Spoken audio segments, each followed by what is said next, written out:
कवयः पार्थिवासः कवयः पार्थिवासः पार्थिवास इति पार्थिवासः देवायुधमिदं देवादेवायुधम्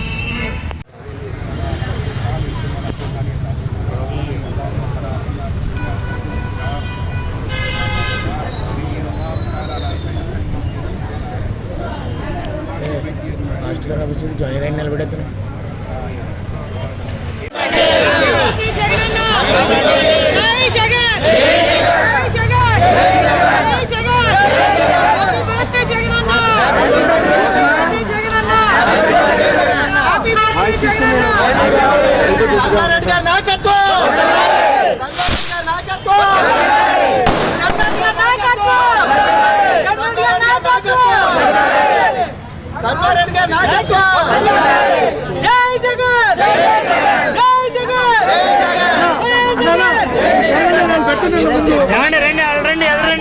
బాబు వెనక్కుండు బాసు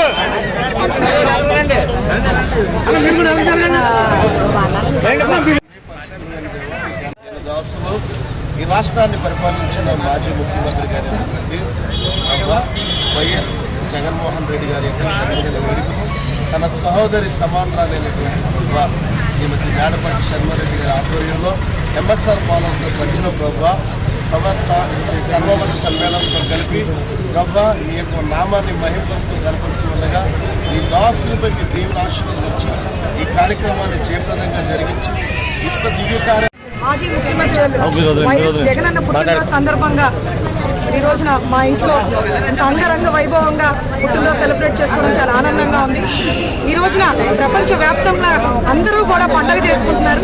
ఎందుకంటే వాళ్ళ ఇంట్లో సొంత పుట్టినరోజు కార్యక్రమం ఏ రకంగా చేసుకుంటారో ఆ రకంగా. ఎందుకంటే ఈరోజు జగనన్న చేసిన సంక్షేమ పథకాల ద్వారా ఒక అన్నగా, ఒక తమ్ముడి కింద, ఒక కొడుకుగా వాళ్ళ సొంత ఫ్యామిలీ మెంబర్ కింద భావించి అందరూ కూడా మరి జగనన్న పుట్టినరోజు సెలబ్రేట్ చేసుకోవడం చాలా చాలా ఆనందంగా ఉంది. ఈ రోజున ఇండియన్ పొలిటికల్ స్టార్ ఎవరైనా ఉన్నారు అంటే అది ఖచ్చితంగా కాలర్ ఎగరేసి చెప్పుకోగలుగుతున్నాం వైఎస్ జగనన్న. ఎందుకంటే బిఫోర్ జగనన్న, ఆఫ్టర్ జగనన్న అన్న విధంగా జగనన్న పరిపాలన ఎలా చేశారన్నది కళ్ళ ముందు మనకి చేసి చూపించారు. నాడు నేడు ద్వారా స్కూల్స్ ఏ రకంగా డెవలప్ చేశారు, విద్యా వైద్యానికి ఏ రకంగా ఇంపార్టెన్స్ ఇచ్చారు, ఎప్పుడు కూడా మరి ప్రజలు బాగుండాలి, ప్రజలకి అండగా ఉండాలని చెప్పి సంక్షేమ రారాజు కింద నిలబడి ఒకటి కాదు రెండు కాదు పుట్టిన పిల్లల నుంచి కూడా ముసలి వాళ్ళ దాకా కూడా ఆయన ఎన్ని రకాల సంక్షేమ పథకాలు పెట్టారన్నది మనందరం కూడా మరి 2019 నుంచి 24 దాకా ఆయన పరిపాలనలో కూడా చూసాం. ఆయన అధికారంలోనే ఉండి ప్రతిపక్షంలోనే ఉండి ఏ రోజు కూడా ప్రజలు బాగుండాలి, ప్రజల కోసం ఆలోచించిన గొప్ప వ్యక్తి. మరి చరిత్రలో నిలిచిపోయే విధంగా 17 మెడికల్ కాలేజెస్ తీసుకుని వచ్చి మరి 7 మెడికల్ కాలేజెస్ రన్నింగ్ లో పెట్టి ఇంకా 10 మెడికల్ కాలేజెస్ ఆ యొక్క నిర్మాణ స్థాయిలో మరి సగం నిర్మాణం చేసిన ఘనత వైఎస్ జగనన్నది.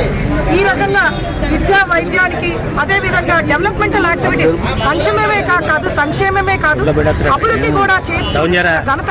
బికాజ్ ఏ ఊరు వెళ్ళినా కూడా జగనన్న ఈ రకంగా డెవలప్మెంట్ చేశారు, ఆ రకంగా డెవలప్మెంట్ చేశారు. మరి వైజాగ్ చూస్తే ఎంత ఆనందం అనిపిస్తుంది అంటే జగనన్న టైంలో ఏ రకంగా డెవలప్ చేశారు. ఏ ఏరియాకి వెళ్ళినా ఈరోజు రాజమహేంద్రంలో చూస్తే మరి మా టైంలో మరి జగనన్న యొక్క పరిపాలనలో ఎంత అద్భుతంగా రాజమండ్రి తీర్చిదిద్దామో మనందరికీ కూడా తెలిసిందే, కళ్ళ ముందు కనపడుతున్నాయి. మేము